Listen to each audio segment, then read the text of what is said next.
Hello guys, YouTube के Gurukul hub channel में आप सभी लोगों का बहुत बहुत स्वागत है। और आज की इस वीडियो में मैं आपको कराऊंगा सामान्य विज्ञान की जनरल साइंस के 30 मल्टीपल चॉइस क्वेश्चंस, बहुविकल्पीय प्रश्न। और इतने ज्यादा इंपॉर्टेंट क्वेश्चन हैं, इतने ज्यादा जरूरी क्वेश्चन हैं जो एग्जाम में निश्चित रूप से पूछे जाते हैं। चाहे आप एसएससी का कोई भी एग्जाम दे रहे हैं, एसएससी सीजीएल है, सीएचएसएल है, सीपीओ है, एमटीएस का एग्जाम है, या फिर रेलवे का एग्जाम है, रेलवे का एएलपी एग्जाम आने वाला एग्जाम है, ग्रुप डी के एग्जाम है, ठीक है, और या यूपी पुलिस का एग्जाम है, या कोई भी स्टेट लेवल का एग्जाम जहां पर जनरल नॉलेज पूछी जाती है, सामान्य ज्ञान पूछा जाता है, जनरल स्टडी पूछी जाती है, तो वहां पर सामान्य विज्ञान से क्वेश्चन, सबसे ज्यादा क्वेश्चन पूछे जाते हैं। तो इसी चीज को ध्यान में रखते हुए मैं 30 मल्टीपल चॉइस क्वेश्चंस आपको इस वीडियो में डिस्कस करने जा रहा हूं।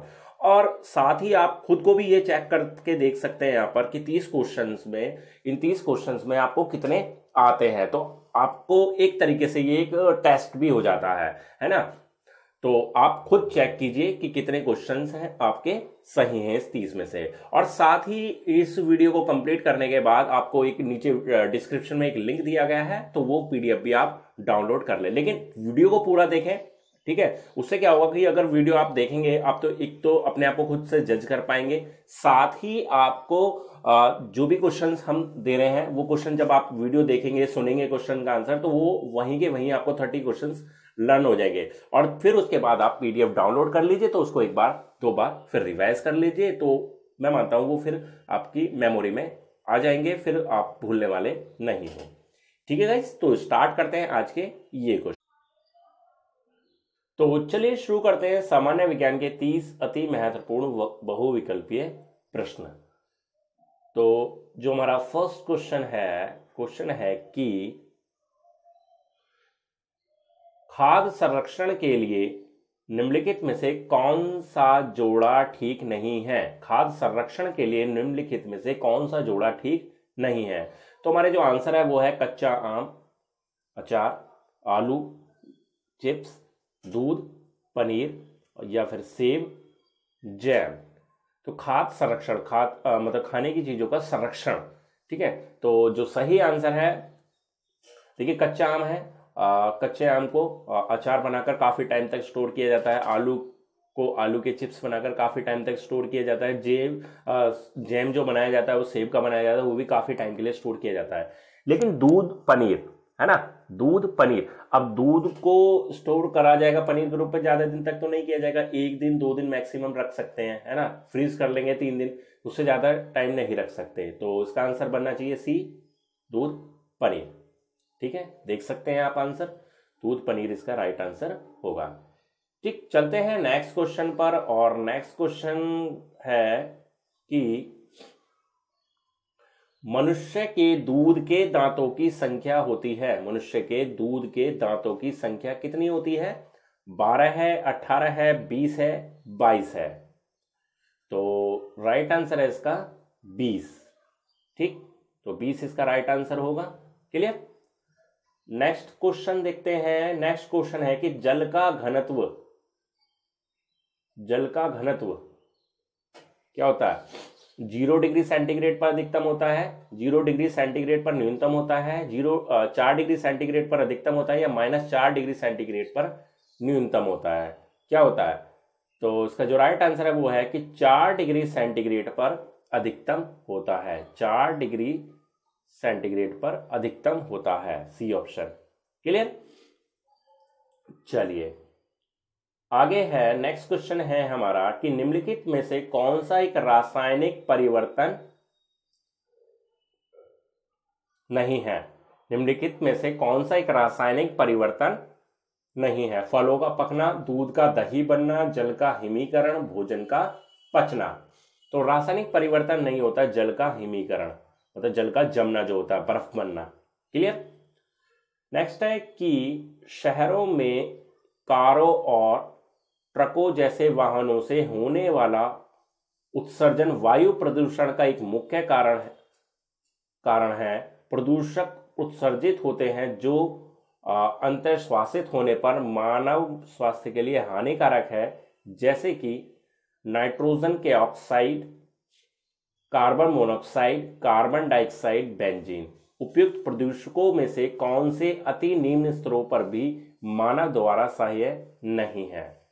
तो क्या होना चाहिए इसका राइट आंसर? तो राइट आंसर होना चाहिए नाइट्रोजन के ऑक्साइड, ठीक है, नाइट्रोजन के ऑक्साइड, कार्बन मोनोऑक्साइड और बेंजीन। इसमें तो तीनों ही चीजें इंक्लूड है, तीनों ही इंक्लूड है, तो ये नहीं होने चाहिए, ठीक है। अति निम्न स्तरों पर भी मानव द्वारा सह्य नहीं है, तो ये तीनों ही होना चाहिए, ठीक है। हालांकि इसमें ऑप्शन ऐसा नहीं दिया है, लेकिन आप आंसर से इसको समझिए कि नाइट्रोजन के ऑक्साइड, कार्बन मोनोऑक्साइड और बेंजीन तीनों ही हानिकारक है। क्लियर? चलते हैं आगे। साबुन किसका सोडियम अथवा पोटेशियम लवण है? साबुन किसका सोडियम तथा पोटेशियम लवण है? ऑप्शन है स्टेरिक अम्ल, ऑलिक अम्ल, पामिटिक अम्ल या फिर उपयुक्त सभी। तो क्या होगा? साबुन में तीनों ही चीजें हैं, स्टेरिक अम्ल, ऑलिक अम्ल, पामिटिक अम्ल, तो आंसर क्या हो जाएगा? उपयुक्त सभी हमारा राइट आंसर हो जाएगा। नेक्स्ट क्वेश्चन है कि किसी पदार्थ का किसी नियत मात्रा का द्रव्यमान, उसमें विद्यमान द्रव्य की मात्रा होती है, एक स्थान से दूसरे स्थान पर परिवर्तित नहीं होता, ठीक है। सी ऑप्शन है गुरुत्वीय बल में परिवर्तन के साथ बदलता है, या इनमें से कौन सी बातें उचित है? तीन ऑप्शन है, तो क्या होगा इसका आंसर? कि उसमें विद्यमान द्रव्य की मात्रा होती है, ठीक है, एक स्थान से दूसरे स्थान पर परिवर्तित नहीं होता, ठीक। ये दोनों ही बातें इसमें होती हैं, ये दोनों ही बातें इसमें शामिल है, फर्स्ट भी और सेकंड भी। क्लियर? नेक्स्ट है कि निम्नलिखित में से कौन सा पदार्थ खाद्य सामग्रियों में विद्यमान होने पर स्वास्थ्य के लिए हानिकारक है? तो पीड़कनाशी अपशिष्ट ये भी हानिकारक है, सीसा लेड ये भी हानिकारक है, मेटेनियल येलो ये भी हानिकारक है, पारा मरकरी ये भी हानिकारक है। तो सही विकल्प क्या होंगे? चारों ही इसमें विकल्प सही होंगे, A B C D. Clear?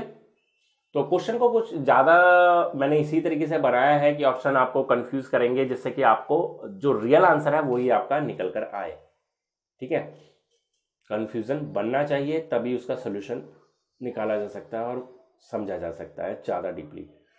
आगे है सूर्य ग्रहण के दौरान। सूर्य ग्रहण के दौरान क्या होता है? सूर्य और चंद्रमा के बीच पृथ्वी आ जाती है, सूर्य और पृथ्वी के बीच चंद्रमा आ जाता है, पृथ्वी और सूर्य के बीच ठीक आधी दूरी पर चंद्रमा आ जाता है, या फिर पृथ्वी और चंद्रमा के बीच सूर्य आ जाता है। तो जो इसका राइट आंसर होगा वो होगा सूर्य और पृथ्वी के बीच चंद्रमा आ जाता है, यानी कि बी ऑप्शन राइट आंसर होगा, ठीक है।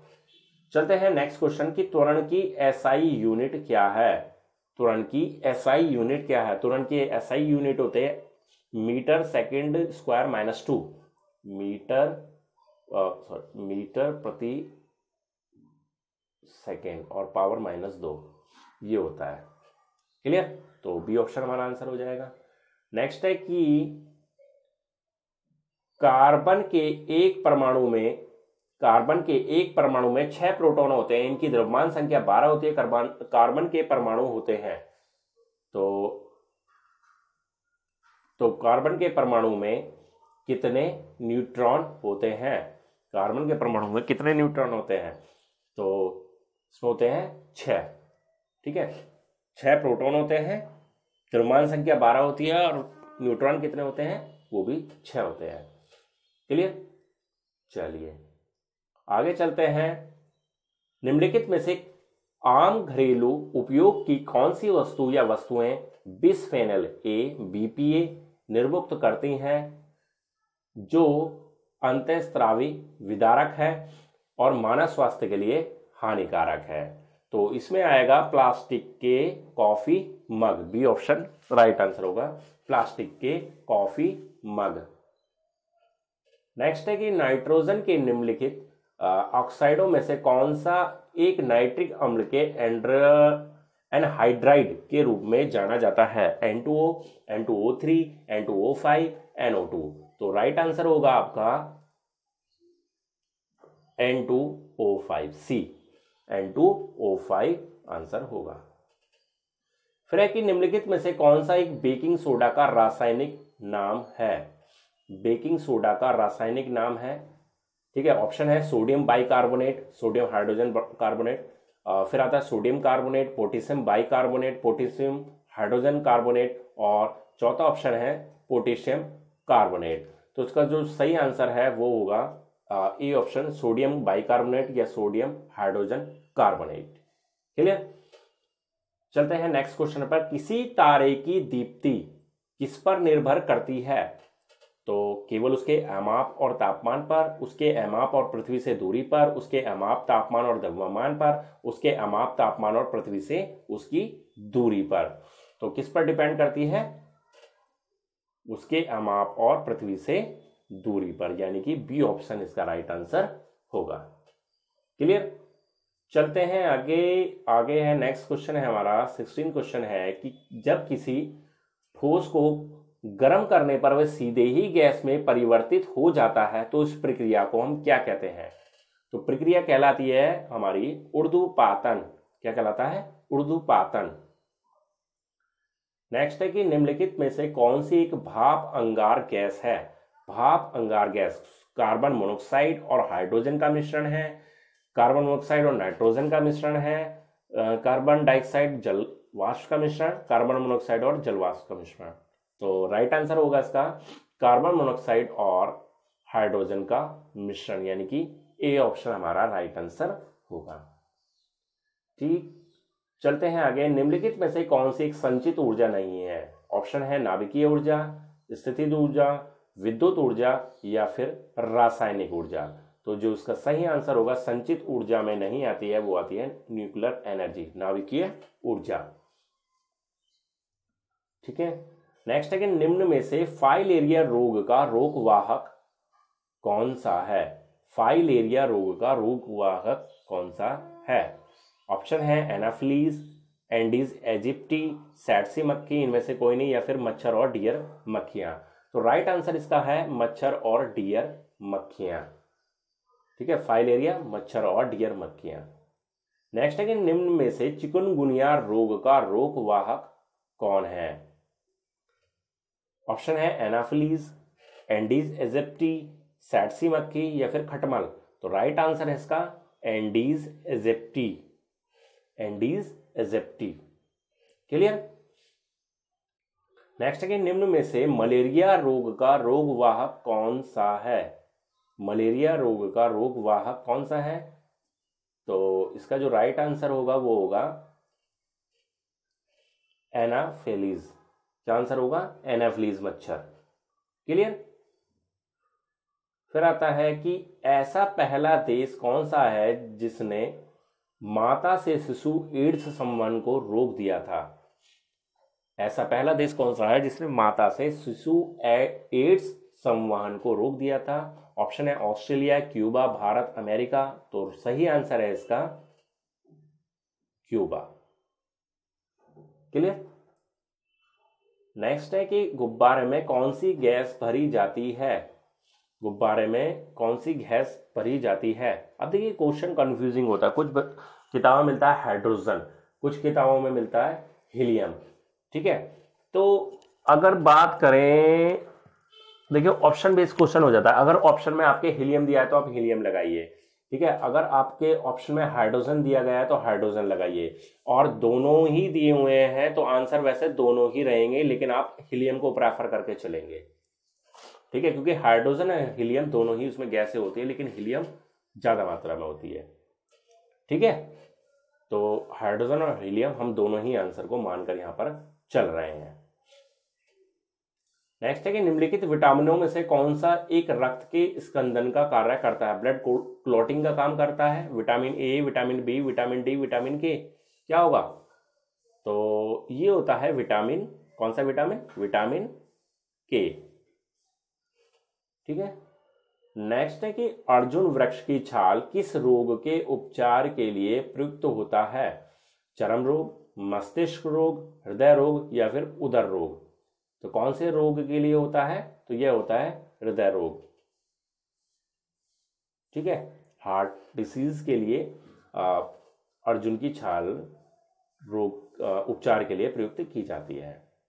नेक्स्ट है कि विश्व में सबसे पहले किस अंग का प्रत्यारोपण किया गया था? ट्रांसप्लांट किया था कौन सा पार्ट, बॉडी के कौन से पार्ट का ट्रांसप्लांट सबसे पहले किया गया विश्व में? ऑप्शन है दिल, हार्ट यानी कि किडनी है, यकृत है, फेफड़ा है। तो सबसे पहले किया गया था हमारा किडनी का, सबसे पहले किडनी का ट्रांसप्लांट विश्व में सबसे पहले किया गया है। क्लियर? नेक्स्ट है कि इसमें से वसा में कौन सा विटामिन विलय नहीं होता?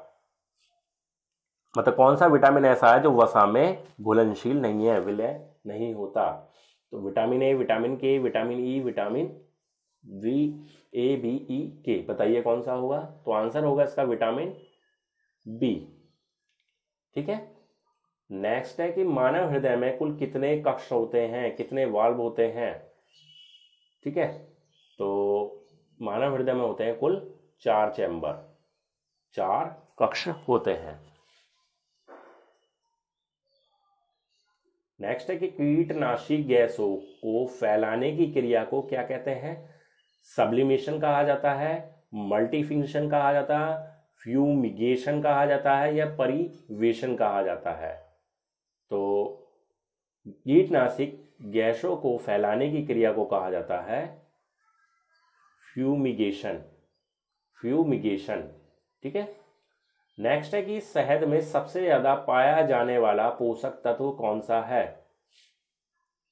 सबसे ज्यादा पाया जाने वाला पोषक तत्व कौन सा है? तो वह है कार्बोहाइड्रेट। कार्बोहाइड्रेट सबसे ज्यादा पाया जाता है शहद में। ठीक है। तो गाइस ये हो जाते हैं आज के 30 MCQ मल्टीपल चॉइस क्वेश्चंस जो आपके आने वाले रेलवे एग्जाम या एसएससी एग्जाम या स्टेट लेवल के किसी भी एग्जाम, चाहे यूपी पुलिस हो, कोई भी एग्जाम हो, सभी एग्जाम के लिए बहुत ज्यादा इंपॉर्टेंट है, बहुत ज्यादा बेनिफिशियल है। तो आप इन्हें बिल्कुल भी इग्नोर ना करके चलें, अच्छे से प्रिपेयर करके चलें। ठीक है। इसी तरह की मजेदार और काम की वीडियो हम लगातार आपके लिए लाते रहेंगे, साथ ही पीडीएफ भी प्रोवाइड कराते रहेंगे। पीडीएफ अब आपने वीडियो कंप्लीट देख लिया है तो इसी वीडियो के डिस्क्रिप्शन में जो आपको लिंक दिया है वहां से आप पीडीएफ भी डाउनलोड करके रखें और ज्यादा से ज्यादा इस तरह के क्वेश्चंस की प्रैक्टिस करके चलें। तो आज की वीडियो में बस इतना ही। वीडियो आपको पसंद आई है तो वीडियो को ज्यादा से ज्यादा लाइक करें, शेयर करें। आपने अभी तक हमारे चैनल को सब्सक्राइब नहीं किया तो चैनल को सब्सक्राइब करें, साथ ही बेल आइकन पर क्लिक करें ताकि आपको हमारे द्वारा भेजे जाने वाली सभी वीडियोस के नोटिफिकेशन सबसे पहले मिलते रहें। धन्यवाद।